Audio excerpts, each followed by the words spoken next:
Ny zavanisy sy ny zavantranga tany Mahajanga ny androny omaly ariva nahitana firehetana goavana omaly hariva ny tobiny ireo mpanamboatra lalana eny amin'ny village touristika izay misy ny fanamboarana ireo goudron ampiasaina amin'ny fanamboaran-dalana ao an-tampon-tanànan'ny Mahajanga. Ireto sary asehontsika ireto moa dia ny sary tamin'izany firehetana goavana ny androny omaly ariva izany, araka izay nolazaintsika moa dia tany Mahajanga no nisehoany izany firehetana izany. Tompoko vavy sy tompoko lahy, mialohan'ny tena hidirantsika amin'ny filazana ny zavamisy dia mbola toy ny mahazatra foana abonné vetivety alohan'ny chaîne-natsika ary asio j'aime ny vidéo, indrindra apetraho ihany koa ny komantera. Ndeha aloha hidirantsika vetivety izany fanaovana abonnement izany, mialohan'ny herisoantsika amin'ny resaka izay ataontsika. Ndao ary tompoko lahy, ndao ary tompoko vavy, abonné vetivety ary ny chaîne-natsika.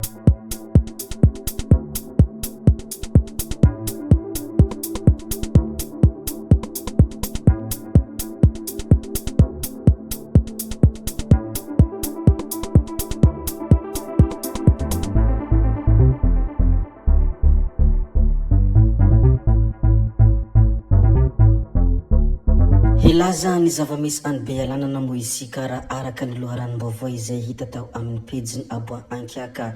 Bealanana vahoaka sembotry ny fahasahiranana sy ny fotaka amin'ny haratsy andalana ny mpitondra ny fahavarina miady seza. Toy izao hitantsika amin'ny sary izao moa ny hakantony sy ny fenitry ny lalam-pirenena faharaiky amin'ny telopolo izay mampifandray ny distrikany Antsy sy Bealanana, lalana mirefy 0 kilometatra mahery kely eo. Efa misy orinasa lehibe vatsina volabe manamboatra ity lalana ity mandritra ny telo taona, kanefa mbola izao ihany no hiainan'ny vahoaka sy ny mpampiasa lalana isanandro.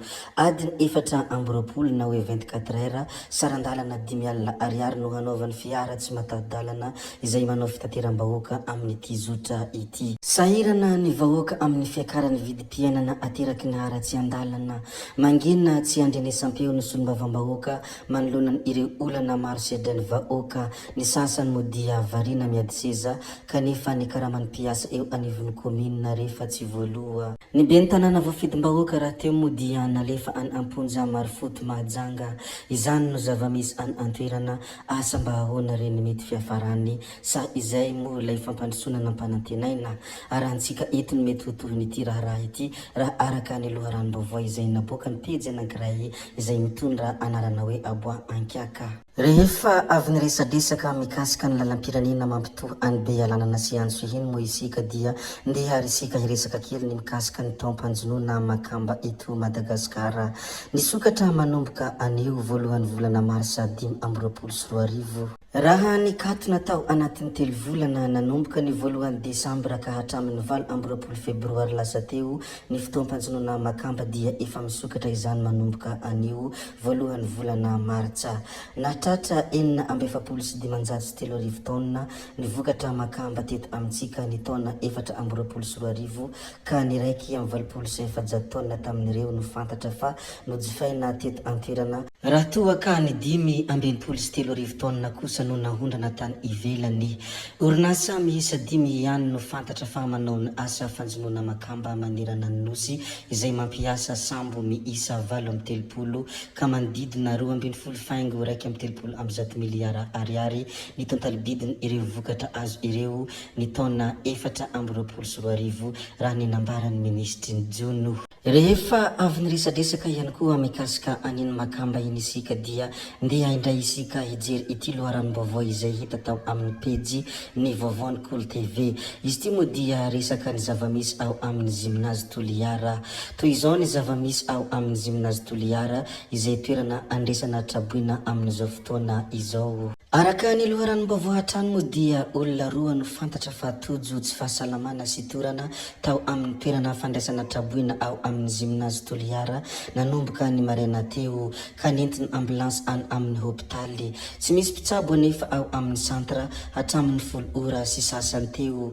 Efa ela no nanao fitarenana mahakasika ireo tsy salama ireo ny olona tosaingy tsy nosokafana ilay vavahady raha tsy efa niombo ny aretiny ilay olona raha ny fitarenana. Etsy ankilany moa dia tsy avela hivoaka koa ny ao anatiny nefa tokony hividy harina fandrehitra sy zavatra hafa any ivelany satria vary 3 kapoka sy lojy antsasaky kopy ary menaka antsasaky ny fahefany amin'ny tavoahangy plastika iray isan'andro fotsiny no andraisana antanana ireo traboina. Ireto farany izay efa mahatratra hatramin'ny arivo no mitoby ao amin'io ziminazy io.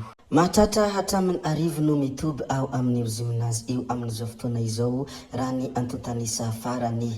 Izany moa ny loharanom-baovao na hoe vaovao hita tao amin'ny pejy ny vaovaon'ny Kolo TV koa dia zarainay aminareo rehetra malagasy mpiray tanindrazana sy ianareo rehetra izay mpanaraky ny vaovao misy ao a Madagasikara hatrany. Rehefa voalazantsika moa ny mikasika an'izay dia andeha ary isika hilaza mikasika an'ity manaraka ity. Izy ity moa dia resaka hafatra izay nambarany filoha Andry Rajoelina.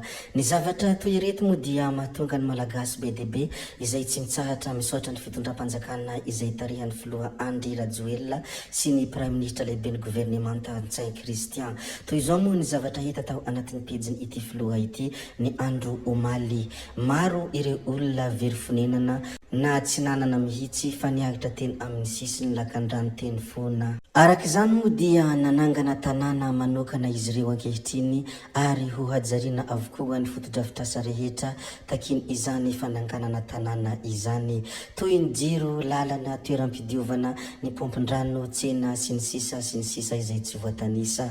Tokantrano 480 izy ireo no ho afindra-monina ary efa ao amin'ny trano izay naorina ho azy izy ireo no hankalazany fetim-pirenena amin'ity taona ity.